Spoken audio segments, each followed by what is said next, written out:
Olá, meus amigos, sejam muito bem-vindos ao 16º podcast Saudavelmente Joinville, conectando especialidades e compartilhando conhecimento. Contamos com a parceria do Pneumocentro, Centro de Medicina Respiratória, e da Clínica São Marcos. Vou fazer uma breve contextualização do tema de hoje que eu acho muito importante. Por que falar de asma? A asma é uma doença crônica muito prevalente no Brasil, afeta cerca de 20 milhões de pessoas, cerca de 10% da população. E a asma ainda é repleta de mitos, nós vamos tentar desmistificar alguns deles aqui. Para falar sobre isso, convidamos o pneumologista, Dr. Carlos. Obrigado, Dr. Carlos, por ter aceito o nosso convite. Beleza, tamo junto aí, João.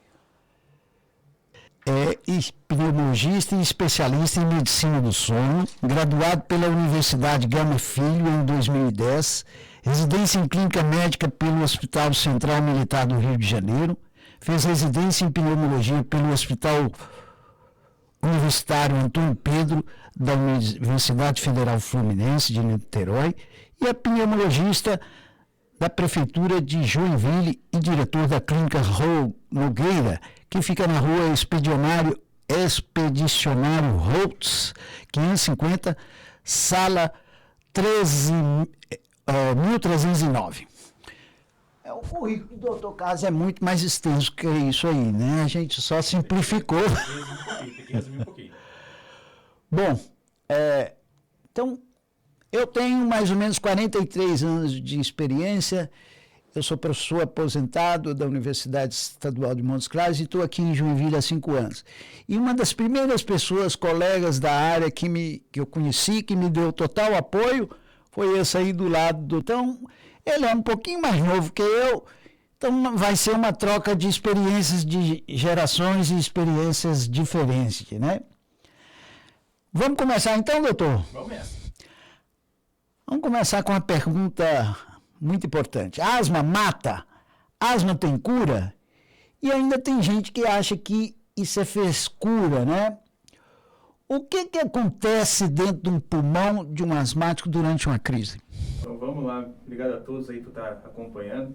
Primeiro ponto importante é o seguinte, a asma é uma doença inflamatória crônica. Então, é uma doença que precisa ter tratamento diário, não necessariamente um tratamento medicamentoso.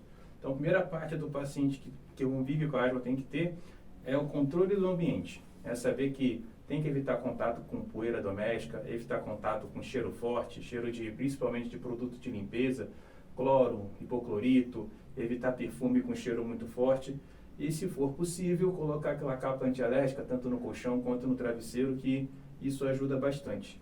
O que assusta é que a asma hoje em dia tem tratamento, então tratamento e controle com as medicações.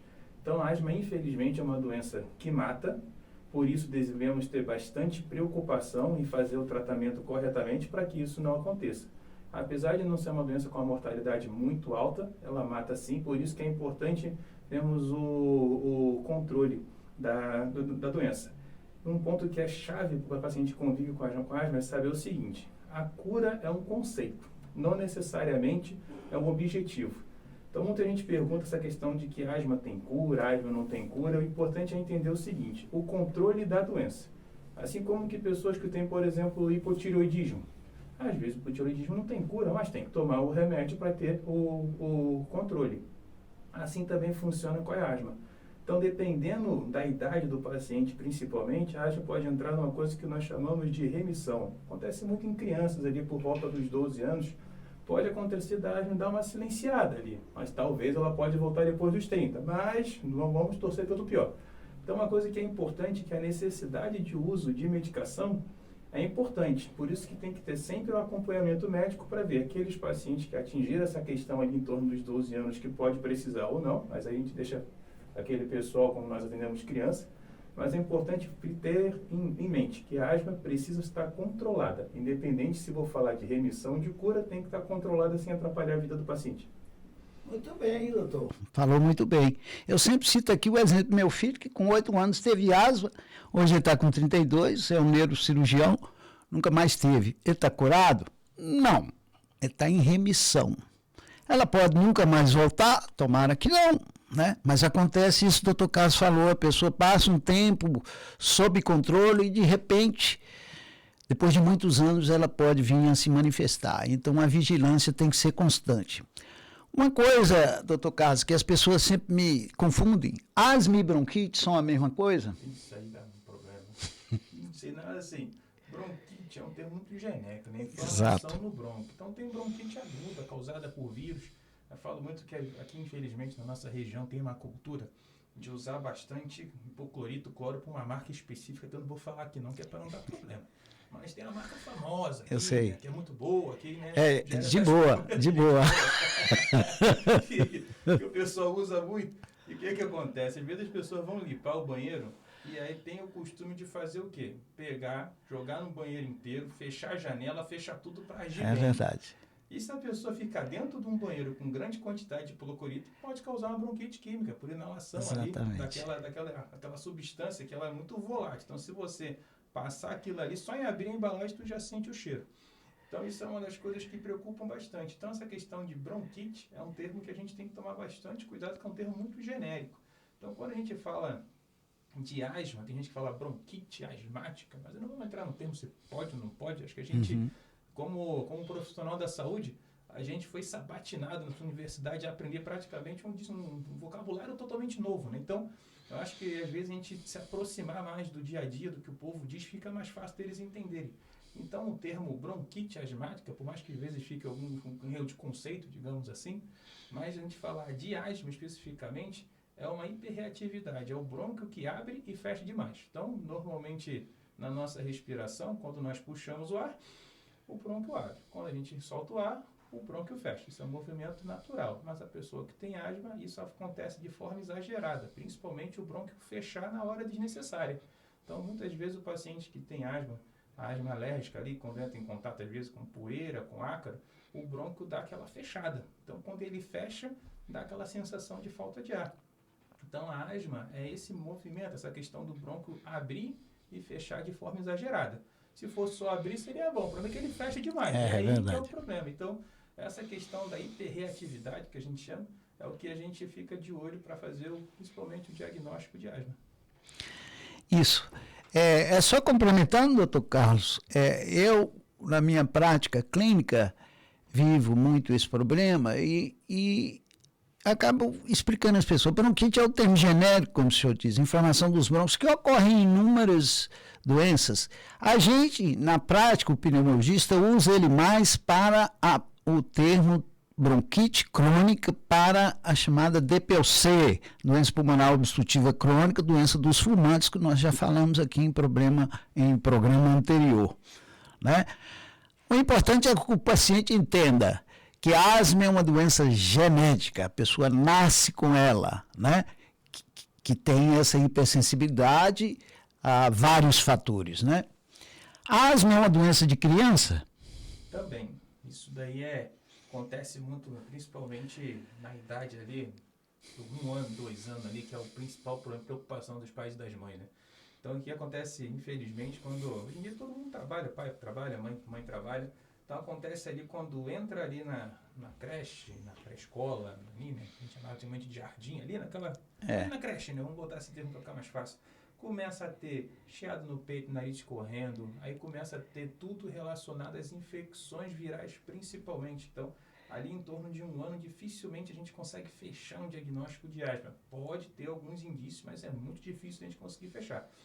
Então, acontece muito de ter bronquiolite, né? Que é o chiado no peito. Às vezes, a própria criança com quadro de gripe ali nessa idade, a gripe pode dar chiado no peito. Porque é pensar no seguinte, a criancinha de 1, 2 aninhos, o pulmão é muito pequenininho. Então, qualquer inflamação que coloque secreção ali dentro já vai dar o chiado no peito. Então, falar que é importante ali nessa população pediátrica ali, né?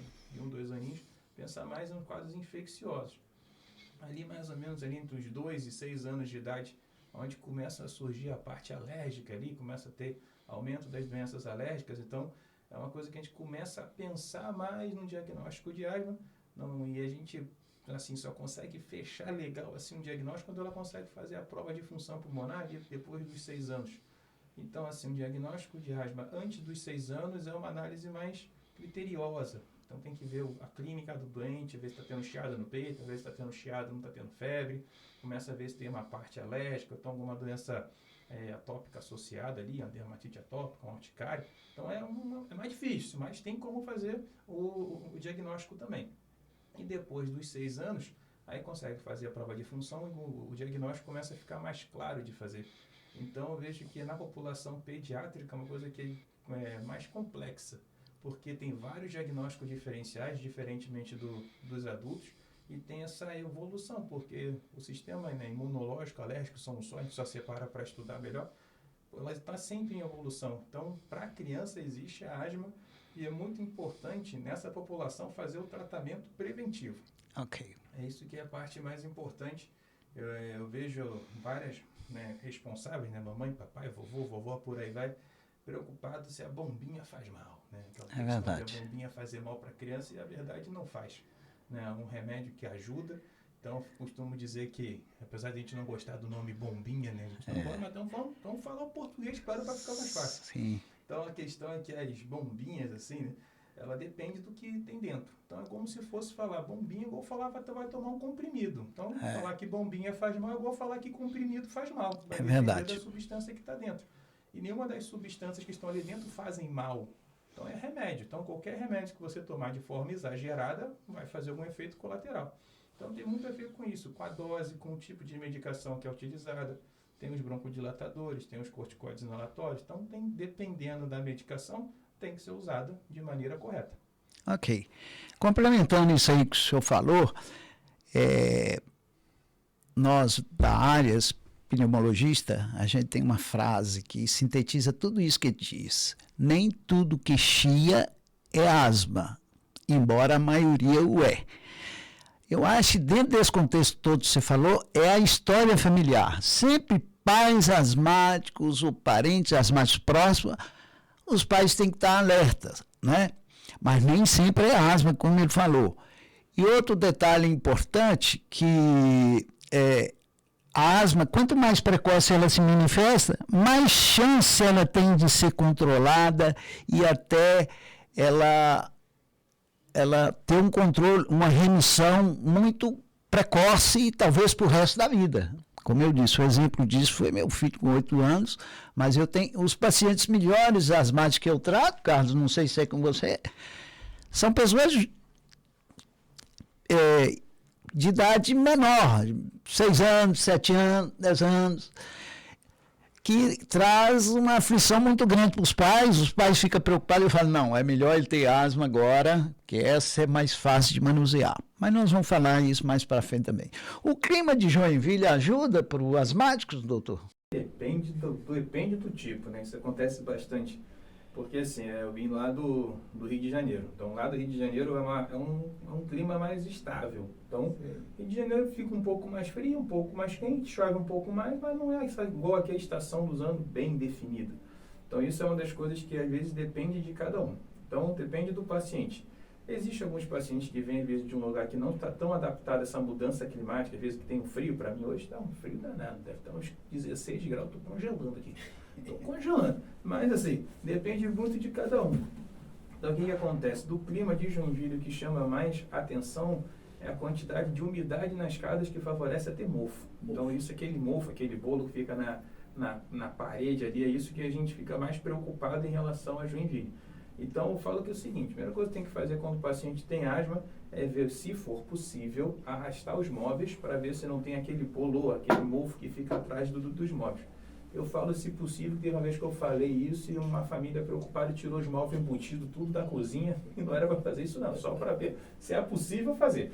Então, por quê? Essa umidade, esse mofo ali pode causar doença, então pode piorar o paciente ter crise de asma.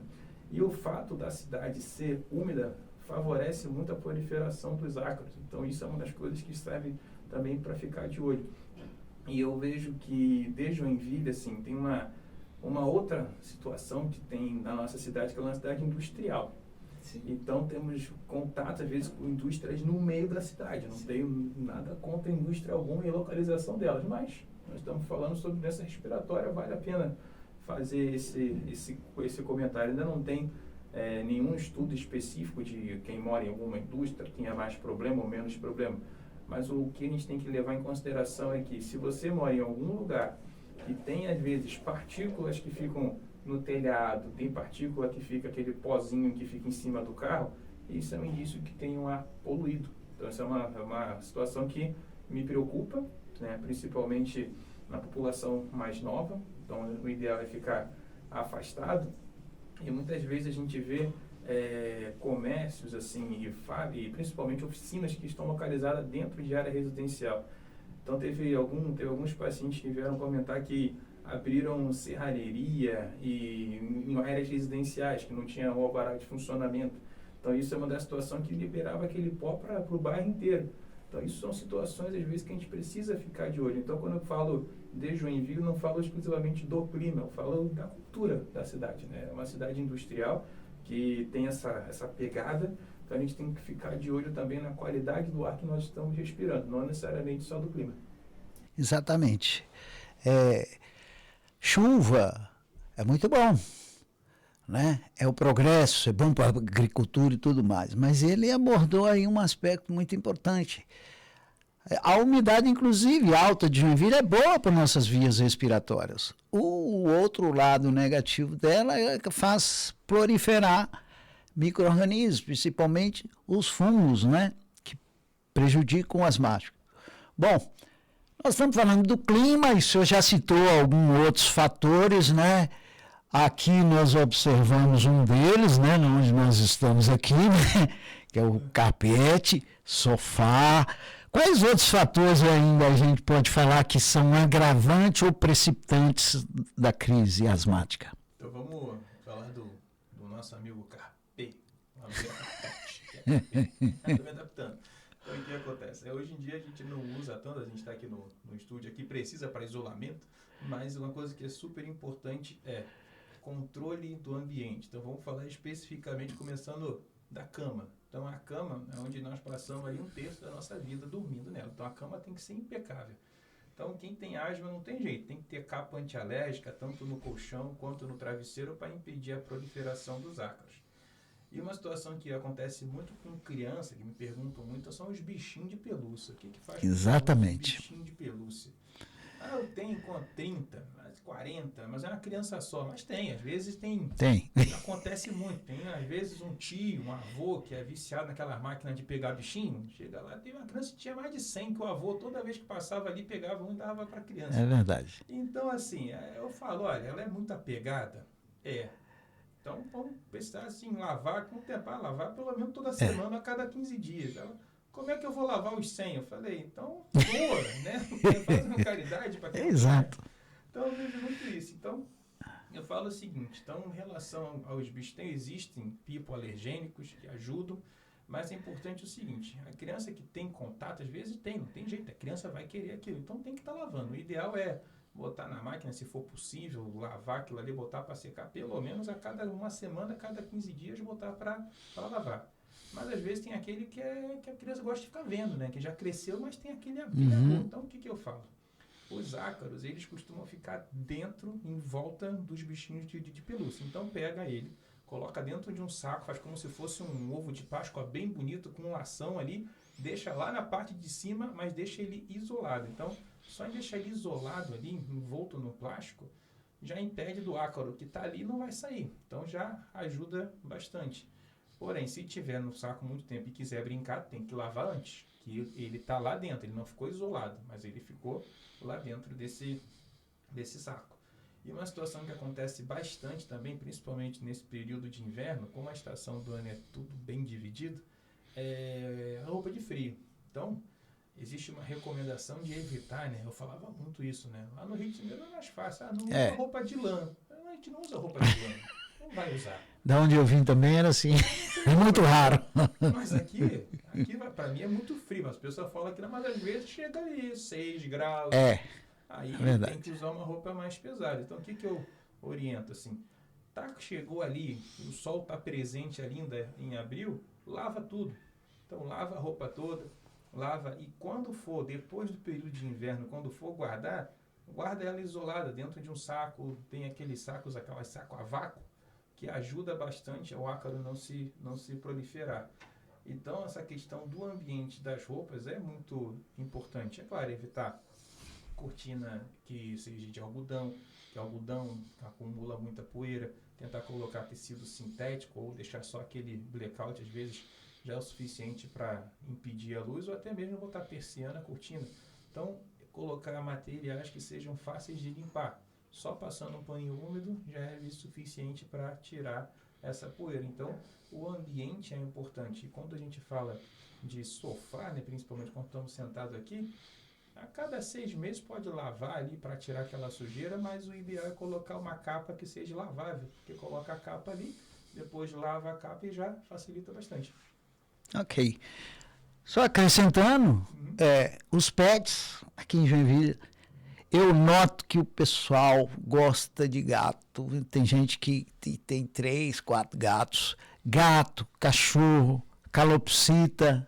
Então, tudo isso são fatores que para o asmático agrava ou perpetua o problema dele. Então, quando se aborda a asma, não é só remédio, não. É o controle ambiental, talvez seja o mais importante, né? E entrando agora nas queixas, né? Que tem aquela tríade comum, que pode ser não só nessa doença como nas outras, né? Mas quais seriam os sinais, os sintomas de alerta, assim, principalmente dos pais, né? Que façam pensar nessa possibilidade de asma e procurar um especialista? Então vamos dividir por idade, assim. Uma coisa que, como nós comentamos, passando daquela fase ali da creche, que tem essas infecções virais recorrentes, uma criança que começa a ter muita tosse, chiada no peito, sem febre, não é diagnóstico, mas é um indício que pode estar desenvolvendo um quadro de asma, principalmente ali, né, dos 4 anos para frente. E uma situação que chama a atenção é aquela criança que brinca, mas ela não consegue acompanhar os coleguinhas. Então, aquela criança que está correndo, está todo mundo na mesma faixa etária ali brincando, correndo, mas aquela que sempre está parada, sempre está cansada. Então, isso tem que ficar de olho, porque é um período que a criança está começando a interagir com o mundo. Então, quando ela começa a ficar cansada e não consegue acompanhar os colegas, gera frustração e ela começa a não querer brincar. Isso acontece às vezes quando vamos começar a colocar a criança às vezes na dança, no futebol, no basquete, por aí vai, e a criança não quer ir. Então, às vezes não quer ir simplesmente porque não gosta, que é uma coisa comum. Mas se começa a reparar que no meio do jogo ela não consegue acompanhar e vem acompanhada de tosse, isso é um indício que a criança pode estar desenvolvendo um quadro de asma, porque às vezes é uma alteração sutil. Então, aquele paciente que vai para o hospital ou lá para o PA, para a UPA, com tosse, falta de ar, chiada no peito, ele se chama muita atenção, porque está um quadro mais grave. Mas acontece dessas crianças, às vezes, tem um quadro mais leve, que gera uma incapacidade de fazer as atividades que ela deseja. Então, isso é um indício que a criança pode ter asma. Então, 2 coisas importantes, né? Tem esse chiado no peito, tosse, falta de ar, sem febre, que é um indício. E a criança que, quando tenta brincar, tenta correr e não consegue. Então, isso é um outro indício também que chama a atenção. E conforme nós vamos crescendo, assim, falando ali dos adolescentes e dos adultos, o quadro de asma pode começar com qualquer idade. Então, quando a gente pensa num paciente adulto, é aquele que tem tosse, falta de ar, está tentando fazer alguma atividade e não consegue, às vezes quer começar a correr, já fez de tudo e não consegue correr. Tem a questão do condicionamento físico e tem a questão, às vezes, relacionada também ao quadro de asma. E o principal do adulto é investigar o diagnóstico diferencial de tosse crônica, né, que tem que pensar na rinocinusite, na asma e na doença do refluxo, que é muito comum no adulto também. Então, eu vejo assim, né, pensando para o adulto, né, então é aquele paciente que sente um cansaço, uma falta de ar, e a gente começa a ficar, né, preocupado com isso. E avançando um pouquinho mais na idade, pode acontecer às vezes com as pessoas que estão achando que estão ficando velhas e não estão. Isso que é uma coisa importante também. Então, a exposição do nosso ar, infelizmente o ar, não de Joinville, mas o ar do planeta está muito poluído. Então, às vezes, as pessoas não necessariamente desenvolvem asma, mas podem desenvolver outras doenças relacionadas com a exposição ocupacional às vezes, trabalhou muitos anos em contato com fumaça, às vezes de uma caldeira, contato com fundição, trabalhou ou então mora uma área muito próxima à queimada, não necessariamente vai desenvolver a asma, mas pode desenvolver outras doenças respiratórias. Então, cada faixa etária tem que ficar atento num ponto específico. Talvez que isso que é a parte mais importante, porque aquele que nos procura está com algum problema, às vezes foi para o hospital, ficou internado, então já vem com um quadro, mas aquele que às vezes está tendo algum sofrimento e não consegue perceber, que é o que tem que ser chamado a atenção para aquele problema específico que está atrapalhando a vida dele. Muito bem, Carlos. Fala de uma maneira bem didática, né? E nós vamos entrar agora na parte do diagnóstico, doutor. E um dos grandes instrumentos que a gente tem é a espirometria. Por que ela é tão importante, mas mesmo assim ela é tão pouco solicitada? A espirometria é um exame que eu gosto muito de fazer, eu gosto de fazer, mas eu vejo que, assim, principalmente tem que ser bem feito, assim, a gente tem que ver o que o paciente tem dificuldade para fazer. Então, primeira coisa, o exame, quando a gente solicita, o paciente ele tem que explicar para ele como que o exame tem que ser feito. E é difícil da gente conseguir, às vezes, que o paciente colabore, mas não é que ele não quer colaborar, é que ele, às vezes, não consegue entender como o exame precisa ser feito. Então, faz parte, já está lá nas indicações, já há muitos anos, de investigação de falta de ar. Então, assim, se você tem cansaço, tem falta de ar, muita gente, o paciente vai no cardiologista, vai no endócrino, vai em vários profissionais e justamente não existe uma difusão, assim, a gente não vê tantos outros profissionais que não trabalham com a parte respiratória pedindo espirometria. Mas eu não vejo isso, que eles não fazem porque não têm capacidade, não estão pensando. Às vezes, hoje em dia, acontece muito. Meu cunhado me ligou uma vez assim, Carlos, quero falar contigo, estou na dúvida. Eu estou com uma dor aqui na barriga, que especialista eu procuro? Então, hoje em dia, eu perguntei para ele, mas por que tu quer um especialista de dor na parte de cima da barriga? Não, eu já quero um especialista para ver o que está acontecendo. Então, não sei como isso começou, mas eu falo que nós dois também somos culpados, nós somos especialistas também. Então, eu vejo que hoje em dia está muito focado que quer ir no melhor, quer ir no especialista naquilo que está sentindo. Então, eu vejo que hoje em dia, né, a medicina se segmentou muito para a pessoa só ver aquilo que ele é especialista, não ver o resto. Então, eu vejo que isso aí é uma coisa que a gente precisa ver o paciente como um todo, né? Sim. Né, como um todo. Né, apesar de a gente ter um pouquinho de diferença, né, de idade, acho que a gente veio de uma escola muito parecida. Né? Exatamente. Eu lembro falou da propedêutica lá, do sinal, quando da hiperinsuflação pulmonar, nunca esqueci disso não. Então eu vejo que a propedêutica é importante. Já teve fundamental. Pacientes que foram conversar comigo que estava com dor no peito. Aí teve uma que veio conversar que estava com uma dor no peito, mas onde é que é a dor no peito? É a dor no peito que vem para o lado, ela jogou na internet e achou que era o baço. Você está com dor no baço? Mas veio aqui e comecei a conversar com ela. Aí quando eu fui examinar o abdômen, era uma dor no meio, assim, eu fui descendo. Olha, o problema não é no baço nem no pulmão, é no útero. Ela estava com mioma. Olha então, só. Assim, são situações, às vezes, que eu falo voltando para essa parte da espirometria, vejo que é um problema como um todo. Então a gente tem que abrir o nosso leque. Se o paciente me procura por dor no peito, não adianta eu pedir a tomografia do tórax só para ver pulmão. A gente tem que ver ele como um todo. Sim. Então, assim, eu vejo que hoje em dia, como a gente está tão focado na nossa especialidade, às vezes a gente acaba esquecendo da propedêutica, né? do básico. Então, eu vejo que... Mas isso está melhorando. Eu vejo bastante que não são pneumologistas a lembrar de pedir o exame para ver, mas eu vejo que hoje em dia isso não é tão solicitado porque a gente está muito focado só no que a gente tem que fazer. Mas as outras especialidades precisam também entender quando o paciente vai procurar por algum sintoma, lembrar, né, que a anemia da falta de ar, problema de tireoide da falta de ar, então a gente tem que ter um panorama geral do paciente. Quando ele, pelo menos eu vejo que nós fizemos, quando ele chega, a gente procura ver ele como um todo e as outras especialidades também lembrar da parte respiratória. Ok. Eu acho que o mais interessante na asma, você vê que asma é um assunto bastante complexo, o pneumologista lida com isso diariamente, né? Eu digo que 80% dos nossos pacientes são asmáticos.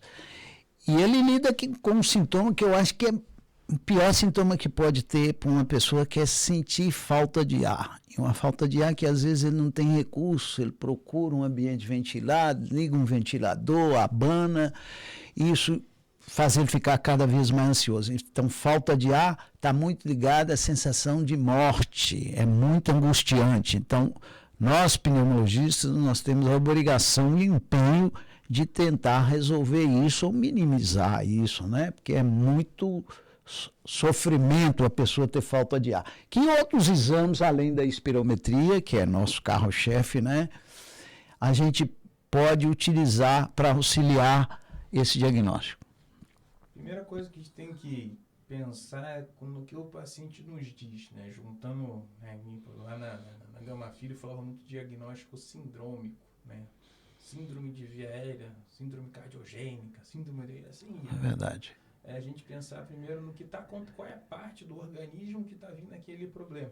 Então, se o paciente começa a falar que está com falta de ar, inchaço na perna, quando deita piora, a gente começa a pensar, será que não tem uma insuficiência cardíaca? Aí vai ver a perna dele, né? Mas falta de ar piora, mas a perna está dura, será que não é hipotireoidismo? Então, por aí vamos. Então, pensando assim, mais na parte respiratória, primeiro a gente começa pela prova de função, pensando aqui no nosso tema de asma, começa fazendo espirometria, mas caso a espirometria não seja suficiente, pode fazer um teste de broncoprovocação para, né, afastar ali o diagnóstico de asma.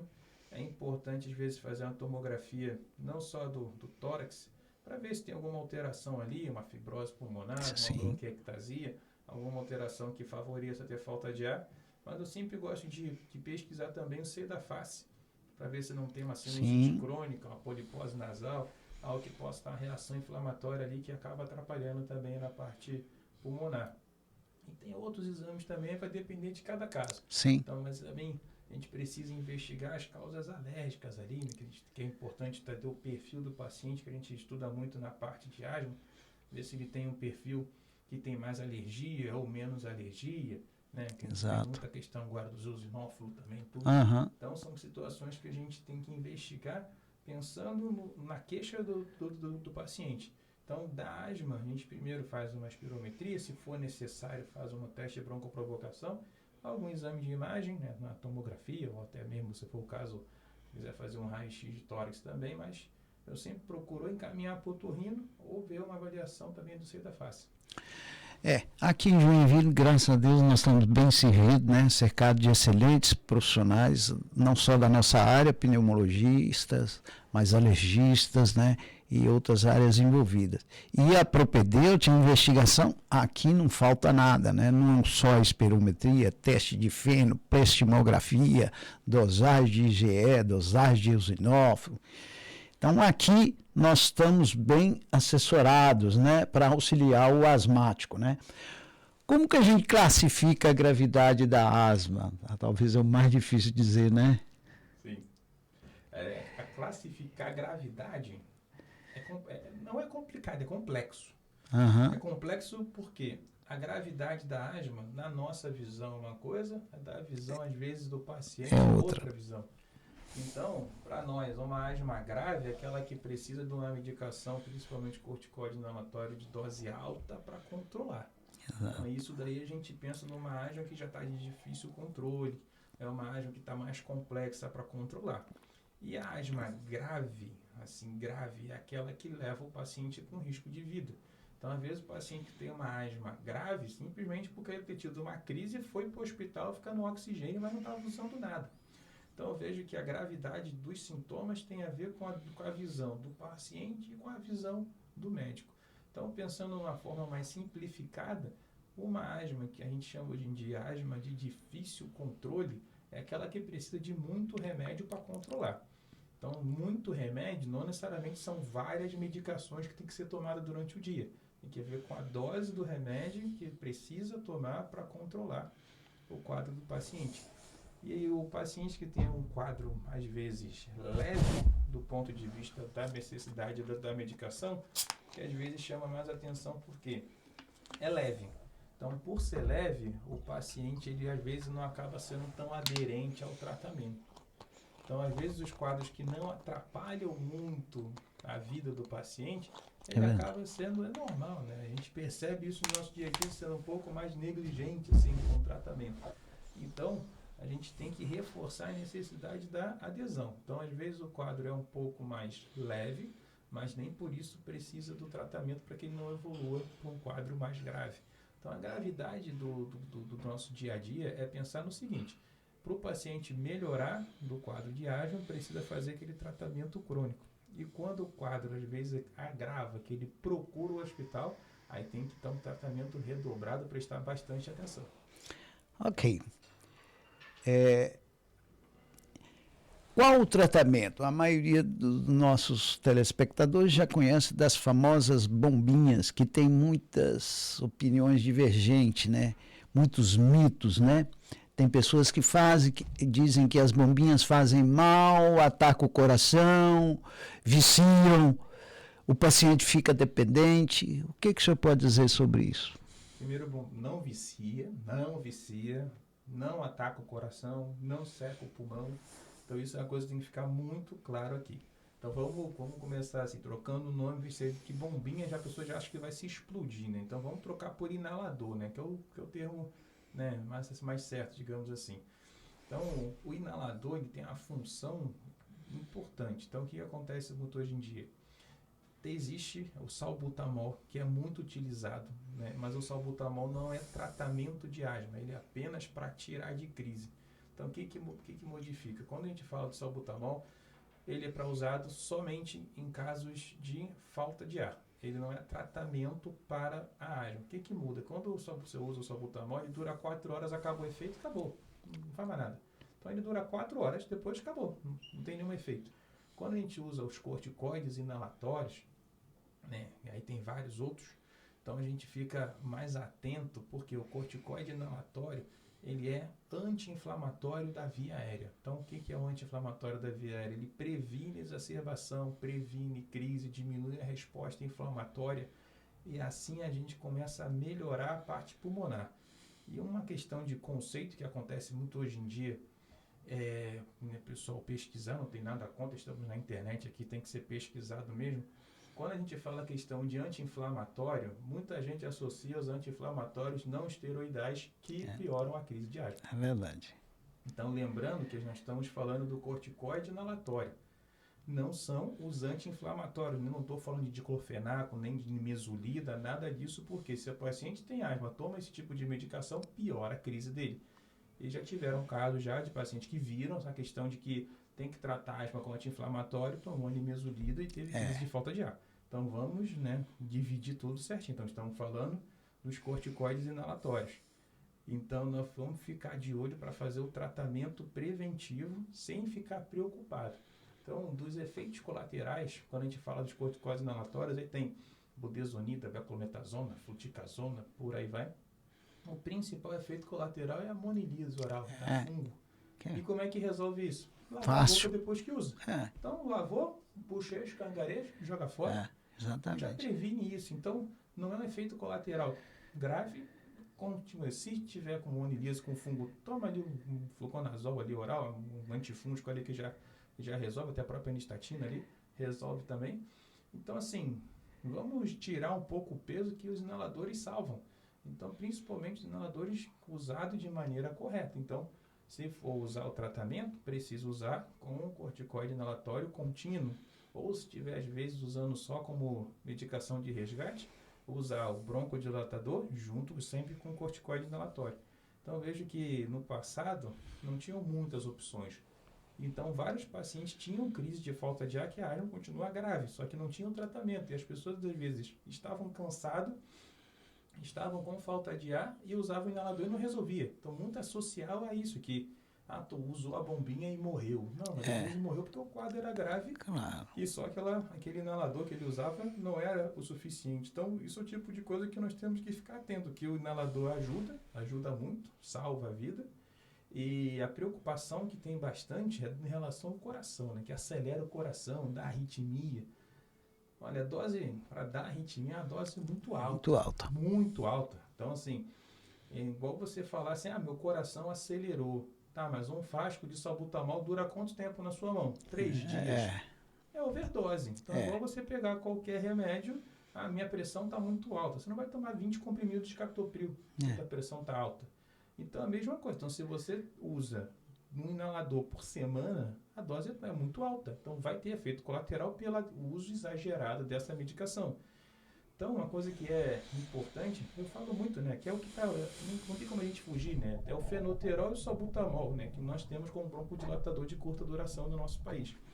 Então, assim, se o paciente usa 3 frascos de salbutamol num ano, já é um indício que a asma dele não está controlada. E tem gente que usa 3 frascos por mês. Então isso preocupa. Aí sim, não é o salbutamol nem o fenoterol que faz mal, é que está usando o remédio uma dose inadequada, de maneira inadequada. Então assim, os inaladores, né, salvam, cada um tem sua indicação, por isso que é importante pensar nele. Ok, muito bem explicado, né? Você já falou antes, o remédio para virar veneno é só exagerar na dose. E as bombinhas, as pessoas são propensas a utilizar em exagero, porque estão com aquela ânsia de falta de ar e exagera. Não, isso não é a melhor solução. Tem outros recursos adicionais. Você tem que procurar seu médico para tomar outras alternativas, que um remédio ele faz benefício até certo ponto. Depois disso, ele causa efeitos colaterais que podem ser bem mais prejudiciais. Bom, o papo está muito bom, nós vamos fazer um pequeno intervalo para não cansar vocês e nós voltamos daqui a pouco com mais novidades sobre esse assunto que é bem interessante.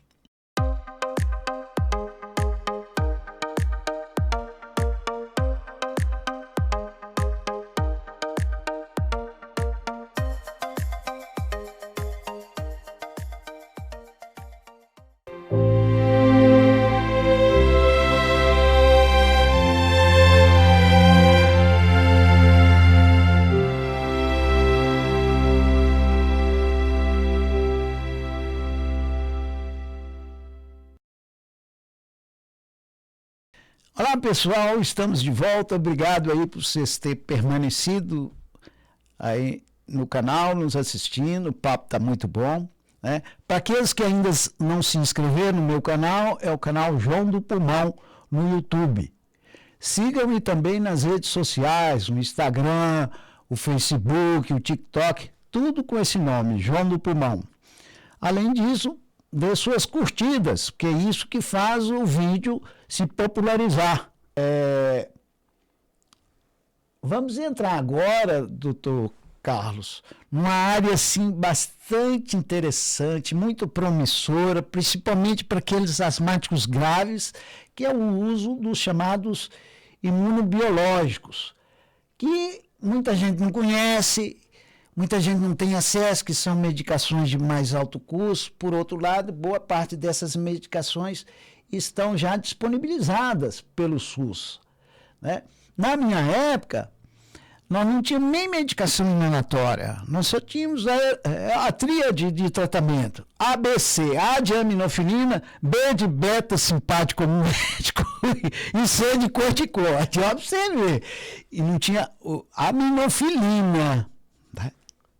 E os salbutamol, os beta-simpáticos médicos, eram orais. Os corticoides também eram orais. Hoje nós temos, graças a Deus, uma quantidade muito grande. Explica para nós, de uma maneira que as pessoas podem entender, qual a função desses imunobiológicos? Então, o imunobiológico, ele age como dizia o professor lá, na zona do agrião, né? Na zona do agrião, né? Age ali na raiz do problema, ali, nas interleucinas e nas imunoglobulinas. Então, a maioria deles hoje em dia são em formato de canetinhas, né? Mas esses não emagrecem, tá? Não são para emagrecer, são imunobiológicos usados o mesmo dispositivo. Então, assim, são medicações que agem na raiz ali, na resposta inflamatória, controlando a doença. Então é importante entender que esses são medicamentos para pacientes mais graves. Então, são medicações que a gente usa para os pacientes mais graves, que estão precisando, às vezes, de doses cada vez maiores.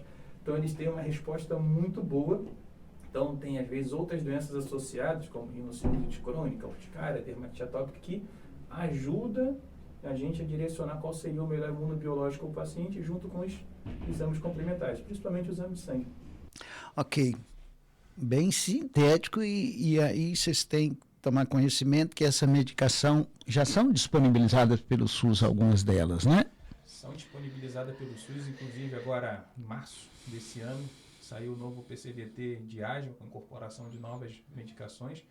Então, falando, já que tocou no assunto do SUS, nós temos 4, que é o omalizumab, o dopilumab, mepolizumab e o benralizumab. Isso desde março agora. Então, está disponível no SUS, mas para o novo PCDT saiu, mas ainda não está sendo... Tem 6 meses ainda para os estados se adaptarem, né, para começar justamente a funcionar. Então, existem essas medicações, estão disponíveis pelo SUS, também disponível pela saúde suplementar, que são pelos planos de saúde. Então, lembrando que apesar de serem medicações que vendem em farmácia, mas elas são muito caras, né? Então, são difíceis de comprar diretamente. Então, quando é do caso do SUS, a gente entra pela farmácia de alto custo, e quando é no caso da saúde suplementar, a gente entra num pedido no plano de saúde. Maravilha, muito bem explicado. Eu estou me lembrando aqui, se nós abordamos esse assunto, se falamos, nunca é demais repetir. Quais são os outros diagnósticos diferenciais que a gente pode fazer no paciente que sibila, que chia, que tem tosse, além da própria asma? Então, você falou para eu ser breve, estou tentando. Você tem uma pergunta dessa também, não. Então vamos lá, seu maneira mais direta, assim. Primeira coisa importante, nem tudo que chia é asma, né? Uma coisa importante, nem tudo que chia é asma. O principal diagnóstico diferencial é o DPOC, né? Então, doença pulmonar obstrutiva crônica, que antigamente, né, era chamado de enfisema pulmonar, né, que é um nome mais famoso, digamos assim. Então, é a pessoa que fuma, né, principalmente acontece em fumantes. Então, esse é o principal diagnóstico diferencial da asma, é o DPOC. Para quadros que são quadros mais agudos, principalmente assim, o quadro começou com um mês, pensar em infecção de vias aéreas, né, principalmente infecção viral, e um quadro às vezes associado à febre com chiado no peito, pensar numa pneumonia junto, aquela questão do quadro mais ali de uma semana, 2 ali, pensar em pneumonia também. Mas uma situação que a gente... Corpo estranho em criança. Corpo estranho em criança, boa, corpo estranho ali, aquela criança às vezes fica colocando, né, feijão. Verdade. Então, para a criança pensar realmente, né, em corpo estranho, mas são muitos diagnósticos diferenciais que a gente pode ter na Exatamente. área. Então, depende muito do que o paciente conta para a gente. Muito bem. Doutor Carlos, nós estamos entrando na fase final e eu agradeço muito a forma que o senhor explanou aqui, eu aprendi muito, como sempre. O doutor Carlos dá várias palestras, né? A gente sempre que pode prestigia ele. Ele está lá como servidor da prefeitura de Joinville e está fazendo um trabalho, pesquisa, né? Que nós podemos até chamar em outras oportunidades para falar sobre isso, especialmente com os asmáticos, suas pesquisas, né? Hoje em dia, nossa linha de pesquisa está sendo focada no Cidade Amiga da Pessoa com Asma, né? Então, é um projeto que, né, veio da doutora Sônia, lá do GEPRAP de São Paulo. Então, está sendo implementado aqui na cidade desde o início de 2025, que começou aqui. 24 começou papelada, mas começou realmente em 25. Então, está sendo um projeto voltado justamente para melhorar a vida do paciente com asma. Então, eu falo muito disso, que a gente não comentou aqui, mas tem que reforçar, da necessidade do profissional da atenção primária ali. Sim. O médico trabalha, o médico de família ali, não só da unidade básica, mas também dos ambulatórios. Às vezes tem algumas empresas que têm ambulatório, tem alguns hospitais que têm ambulatório com clínico. Então, esse que é a porta de entrada do tratamento ali do paciente com asma. Então, não necessariamente precisa procurar o pneumologista ou alergista, mas seria importante ali buscar o atendimento no médico generalista, que aquele ali também pode ajudar a resolver o seu problema. Ok, bem dito.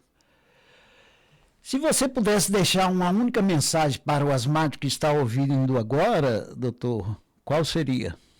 A mensagem é o seguinte: não tem que sofrer com asma, não. Tem tratamento, o tratamento funciona, existem várias medicações hoje em dia, tanto disponíveis no sistema público quanto no sistema privado.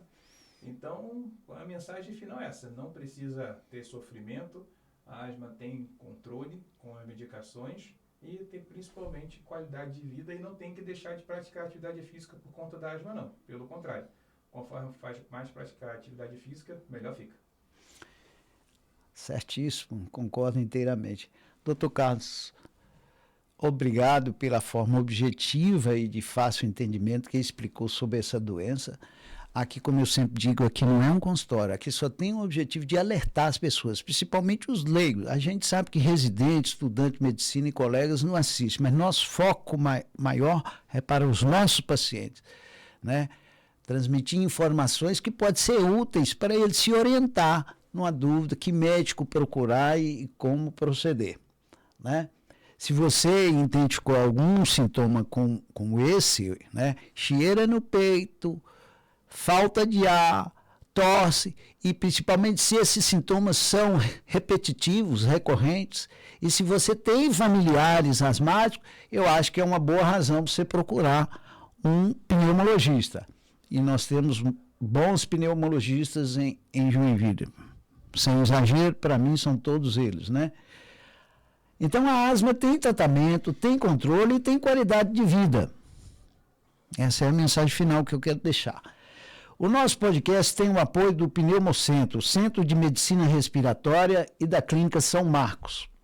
Mais uma vez, dê seu like, se inscreva no meu canal do YouTube e nas minhas mídias, que estão com o nome João do Pulmão, e compartilhe o vídeo.